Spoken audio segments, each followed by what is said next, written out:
Ramdhari Singh Dinkar. Good morning everybody.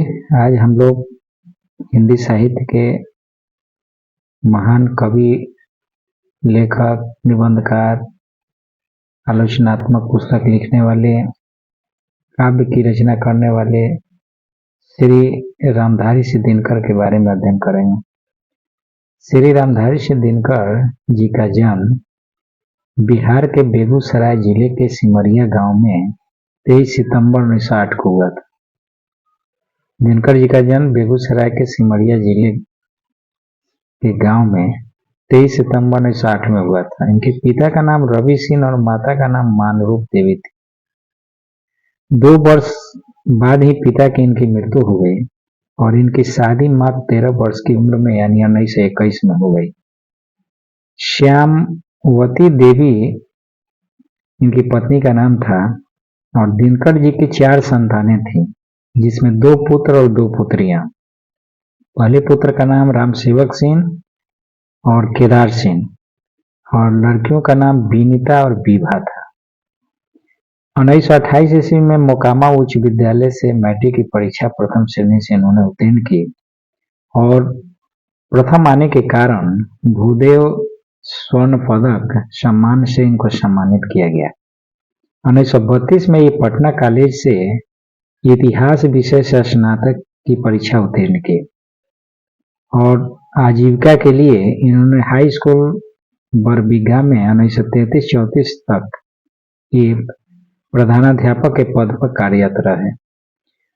1934 से 1942 तक ये बिहार सरकार के सब रजिस्ट्रार के पद पर रहे और 1943 से 45 तक भारत युद्ध प्रचार विभाग के पदाधिकारी रहे। 1947 और 50 तक ये जनसंपर्क विभाग के उप निदेशक रहे। 1950 से 52 तक बिहार विश्वविद्यालय मुजफ्फरपुर के अंतर्गत लंगर सिंह कॉलेज में हिंदी के प्रोफेसर रहे। 1952 से 1964 तक ये राज्यसभा के सदस्य रहे, 52 से लेकर 64 तक, और 1964 ईस्वी में भागलपुर विश्वविद्यालय के उप कुलपति भी रहे। 1965 में ये मरणोपरांत भारत सरकार के हिंदी सलाहकार भी रहे। इनकी मृत्यु हृदय गति रुक जाने के कारण 14 अप्रैल 1974 ईस्वी को मद्रास में हो गई। दिनकर जी की प्रमुख रचनाएं जो काव्य की श्रेणी में आती है, रेणुका जिसकी रचना 1935 में इन्होंने की, ओंकार जिसकी रचना 1939 ईस्वी में की, रसवंती जिसकी रचना उन्होंने 1940 ईस्वी में की और कुरुक्षेत्र 1946 ईस्वी में की। बापू 1947 ईस्वी में इनकी रचना की और रश्मि रथी 1952 में, दिल्ली 1954 में और उर्वशी 1961 में, परशुराम की प्रतीक्षा 1963 में और हारे को हरिनाम 1970 ईस्वी में इन्होंने की। कुछ इनकी आलोचनात्मक पुस्तकें जिसमें अर्धनारीश्वर 1952 ईस्वी में, उसके बाद पौन प्रसाद और मैथिली शरण 1958 ईस्वी में और शुद्ध कविता की खोज 1966 ईस्वी में की। इनकी प्रमुख रचनाएं हैं जो डेट वाइज परीक्षाओं में पूछा जाता है। और गद्य की अन्य रचनाएं हैं जिसमें गद्य की कुछ रचनाओं को हम देखते हैं, जिसमें संस्कृति के 4 अध्याय 1956 ईस्वी में इन्होंने लिखा, रेती के फूल 1954 में लिखा, मेरी यात्रा 1970 में, हे राम 1969 में इन्होंने की। ये इनकी प्रमुख रचनाएं हैं। पुरस्कार और सम्मान की दृष्टि से देखें तो मैट्रिक परीक्षा में प्रथम आने पर इन्हें भूदेव स्वर्ण पदक से सम्मान से 1928 में सम्मानित किया गया और कुरुक्षेत्र के लिए इनको साहित्यकार संसद काशी नागरी प्रचारणी सभा उत्तर प्रदेश सरकार द्वारा तथा भारत सरकार द्वारा पुरस्कृत 1948 में दिया गया और संस्कृति के 4 अध्याय पुस्तक पर साहित्य अकादमी पुरस्कार 1959 में किया गया और डॉक्टर राजेंद्र प्रसाद द्वारा भारत भूषण से सम्मानित, पद्म भूषण से सम्मानित 1959 में किया गया।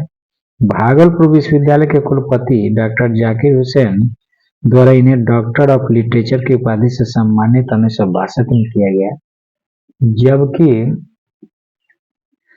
सरस्वती पत्रिका की हीरक जयंती के अवसर पर राष्ट्रकवि मैथिली शरण गुप्त द्वारा मानपत्र प्रदान किया गया 1962 ईस्वी में। गुरुकुल महाविद्यालय विद्या वाचस्पति के से उपाधित 1965 में दिया गया। राजस्थान विद्यापीठ द्वारा साहित्य चूड़ामणि की उपाधि 1968 में दिया गया। उर्वशी महाकाव्य पर भारतीय ज्ञानपीठ पुरस्कार 1973 में दिया गया। ये ज्यादा इम्पोर्टेंट है कि इनकी उर्वशी महाकाव्य जो है, जिस पर इनको ज्ञानपीठ पुरस्कार मिला है, जबकि कुरुक्षेत्र के लिए इनको काशी नगरी प्रचारणी द्वारा इनको जो पुरस्कार मिला है 1948 से मिला। ये दो पुरस्कार इनके लिए काफी इम्पोर्टेंट और पूरे हिंदी साहित्य के ऐसे महान कवि, विद्वान, लेखक जिनकी रचना आज पढ़ने के बाद हमें यह एहसास दिलाती है कि दिनकर जी